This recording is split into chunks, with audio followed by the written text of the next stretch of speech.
కొండపైకి వెళ్ళి కొండ కింద వ్యూ చూడడం ఎంతమందికి ఇష్టం? నాకైతే భలే ఇష్టము. ఇది కనకదుర్గమ్మ వారి కొండ అనమాట. ఇలా పీక్‌కి వెళ్ళినప్పుడు కింద చూసారా ఎంత బుట్ట బుట్టగా కనపడుతున్నాయో? ఇదైతే అద్దాల మేడ అండి. ఎటు చూసినా మనము దేవుళ్ళు కనిపిస్తూ ఉంటారు అక్కడ. మధ్యలో అమ్మవారు అలా ఉంటారు. స్వామివారు ఉయ్యాల్లో ఊగుతూ రూ. 5 టికెట్. ఇంక ఇక్కడ రిటర్న్‌లో ఇక్కడైతే గుహలైతే ఉంటాయన్నమాట వెళ్ళే దారిలో. అవి కాసేపు అలా చూసి ఇంక కృష్ణానది దగ్గరికైతే వచ్చాము. సో, అమ్మవారిని దర్శనం చేసుకున్నాము. అమ్మవారికి ఇష్టమైన కృష్ణమ్మని కూడా చూడాలి కదా! సో, కృష్ణానది దగ్గరికొచ్చి మునగడం కానీ, లేపోతే కొంచెం నీళ్లు తల మీద చిలకరించుకున్నా పాపాలు పోతాయని అంటారు కదండీ! సో, అందుకైతే ఇక్కడికైతే వచ్చాము. ఇక్కడ బోటింగ్‌కి వెళ్ళే వాళ్ళు కూడా వెళ్తున్నారు. బట్ క్లైమేట్ చల్లగా ఉంది.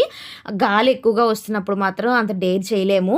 చాలామంది ఇక్కడ గుండు చేపించుకొని కూడా ఇక్కడే స్నానాలు చేసేవాళ్ళు ఉంటారు. పక్కనే మనకు స్నానపు గదులు కూడా ఉంటాయండి. పక్కనే తలనేనల్లది కూడా చేస్తారు. మనకు రకరకాలుగా ఘాట్లు ఉంటూ ఉంటాయన్నమాట. ఒక్కొక్క దానికి ఒక్కొక్కటి. సో, మనం ఎక్కడికి వెళ్ళాలనుకుంటే అక్కడికి వెళ్ళొచ్చు. ఏదైనా కార్యాలవి చేసుకునే వాళ్ళు కూడా